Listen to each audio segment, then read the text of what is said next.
안녕하세요. 박수공 목사입니다. 오늘은 요한계시록 읽는 것의 유익함에 대해서 말씀을 나누려고 이 영상을 만들었습니다. 여러분은 요한계시록을 얼마나 많이 읽습니까?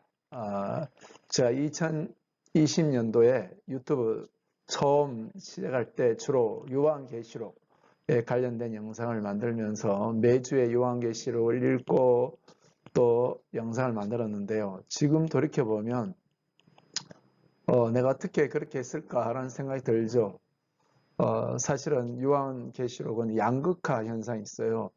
또 이단들의 전유물이기도 하고요.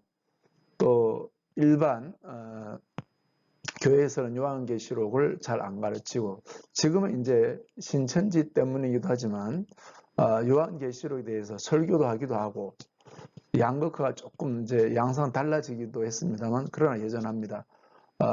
제가 이 요한계시록이 이단들의 전유물이 되거나 아니면 개신교 일반 교회에서 가르치는데 좀 더 적극적이어야 된다는 거죠. 그러나 그 적극적인 거 이전에 저는 요한계시록을 읽기를 권합니다.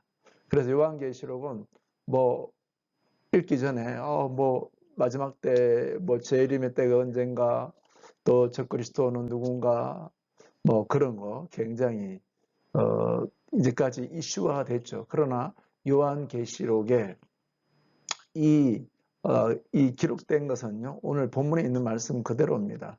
이 예언의 말씀을 읽는 자와 듣는 자와 그 가운데 기록된 것을 지킨 자는 복이 있네. 읽어야 되거든, 먼저. 읽으면 됩니다. 저는 요한계시록을 거듭거듭 읽으면서 사실은 제가 요한계시록도 읽기 시작한 것은요, 우리나라의 뭐 길선주 목사님이라든지 1세대 이 믿음의 선배들이 어떤 일제 식민지 치하에 속에서 믿음을 지킨 우리 믿음의 선배분들이 이 요한계시록을, 저는 길선주 목사님이 거의 뭐 1000번 이상 요한계시록을 읽었다는데 굉장히 도전을 받았고 감명을 받아서 저 자신도 뭐 요한계시록 연구도 하고 영상도 많이 만들었지만요, 가장 기본적으로 저 자신을 요한계시록을 읽으면서 저의 나태한 신앙을 깨우는데 이 요한계시록을 읽습니다. 그래서 저는 요한계시록을 읽으라고 하는 것은 첫 번째가 바로 이거예요. 나태한 나의 신앙을 깨울 수 있는 것이 요한계시록입니다. 요한계시록에서 말하고 있는 그런 환란은요, 지금 우리가 겪는 이런 환란과 비교할 수 없는 환란이죠. 뭐 천재지변이 뭐 우리가 겪고 있는 이런 코로나 이런 것들은 이제 시작이 전저전에 지나지 않습니다. 요한계시록에서 말하고 있는 환란은 마지막은 결국은 적그리스도가 등장해서 믿는 사람들의 목숨을 이제 내놔야 하는 그런 상황이 오니까요. 물론 자연재해에 일어나는 그런 여러 가지 지금과 비교할 수 없는 그런 환란, 전쟁 뭐 이런 것들이 예언이 되어 있죠. 그 가운데 하나님의 초점은요, 과연 예수님의 보혈의 그 은혜를 받고 그분의 은혜와 사랑을 받은 자들이 믿음을 지키며 충성되었냐, 이걸 보는 거죠. 그래서 저는 요한계시록을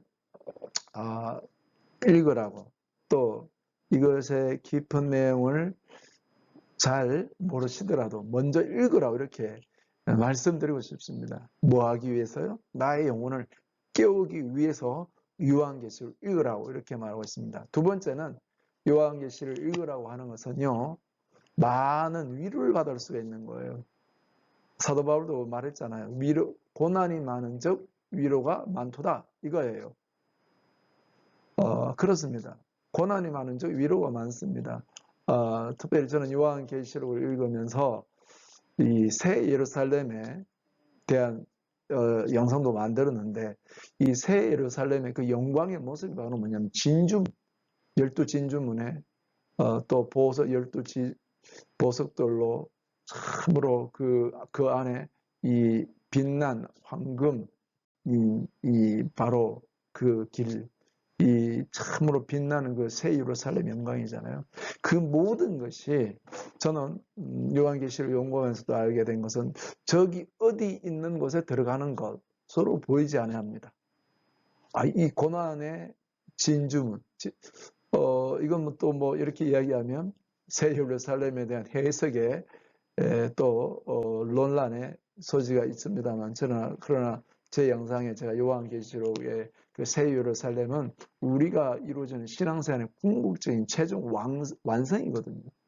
이 땅에서 고난을 이겨내면서. 그래서 그 진주문이에요. 이 진주가 이 조개 속에서 만들어지잖아요. 그 작은 이 모래가 이 조개 속에 들어올 때 그것을 이기려고 이 진액을 뿜으면서 그것이 참으로 단단해져서 영롱한 이 빛을 내는 진주가 되는 거거든요. 우리 신앙생활이 바로 이겁니다. 만약 평안하고 말이죠. 그렇다면 하나님이 고난과 그 고난 가운데서 나를 낮추고 고난 가운데서 나를 변화시키고 영광의 그분으로 인해서 변화되도록 하는 게 이게 새 예루살렘 실체거든요. 그리스도의 신부거든요. 우리의 이 땅의 고난이 우리의 눈물에서 끝나는 거 아닙니다. 고난이 끝나는 건 그리스도가 없다면 만약에 우리가 가장 사도 바울이 우리 부활이 없다면 우리 가장 이 참으로 비참한 자가 된다고 했는데요. 새 예루살렘의 그 영광의 실체가 내가 고난을 이겨내고 12진주문을 통과하고 그 새 예루살렘의 영광에 참여하는 그 변화의 주인공이 되기 때문에 그렇습니다. 그래서 빌라델피아 교회에도 바로 그 성전의 기둥이 되게 새 예루살렘에 대한 영광을 말씀하고 있거든요. 얼마나 감사합니다. 이 요한계시록을 읽어야 되는 이유 두 번째가 바로 내가 위로를 받기 때문에 그렇습니다. 자, 요한계시를 읽어야 되는 세 번째 이유는요. 두 번째가 연결되는 거죠. 내 신앙생활의 이 목표가 분명해지는 거예요. 뭐 새 예루살렘 이미 다 이야기했잖아요. 내가 지금 이런 어려움이 있고 눈물 흘리는 있고 괴로움이 있지만 내가 이것을 통과하면 그 환난 가운데 믿음을 지키면 성도의 인내가 바로 여기 있나니 이렇게 말하거든요. 그리고 환난 가운데 그 옷을 희게 씻었느니라고요. 환난 가운데 옷을 씻을 수 있고요. 또 성도의 인내가 여기 있나니 우리가 주님과 함께 죽으면 첫째 부활에 참여하거든요. 할렐루야. 그래서 나의 신앙생활은 그냥 신앙생활을 하는 게 아닙니다. 분명 목표 있습니다. 새 예루살렘의 영광에 이르는 것이고 그 고난 가운데서 내 믿음이 연단되어서 참으로 변화되는 것이며 첫째 부활에 참여하는 것이거든요. 그리스도의 신부로 단장되는 거거든요. 와우. 그래서 저는 요한계시록을 열심히 읽으라고 합니다. 읽으면 아까 이야기했죠. 읽어서 내 영혼을 깨울 수 있고요. 읽어서 내가 위로받을 수 있고요. 지금 상황에 여러 가지 참으로 그런 어려운 상황 가운데 있지만요. 나의 신앙생활의 목표를 분명히 할 수 있거든요. 그래서 요한계시록 읽어보십시오. 일주일에 한 번씩 읽으면 그만큼 보약이 따로 없습니다. 영적인 보약이. 그래서요. 읽는 자들에게 주님은 이제 또 읽는 자들에게 하나님이 요한계시를 열어주실 것이고요. 그 다음에 듣는 자와 이 예언의 말씀을 읽는 자, 그 다음에 이 예언의 말씀을 뭐 하는 자? 듣는 자. 그럼 읽으면 이제 듣기, 요한계시록의 말씀이 2000년의 말씀으로 끝나는 것이 아니고 오늘날 내 영혼을 깨우는 말씀으로 들려지는 거죠. 그래서 내가 뭐 할 수 있어요? 지키는 자예요. 내 믿음을 지킵니다. 할렐루야. 주님을 사랑하는 마음을 변하지 않고 세속에 물들지 않던 나를 지킬 수 있습니다. 할렐루야. 그러면 우리는 그 영광에 참여하는 자입니다. 이제까지 수많은 사람들이 요한계시록에 뭐 재림이 언제냐, 뭐 전천년선이나 우천년선이나 뭐 적그리스도 이런 거에 관심이 많았죠.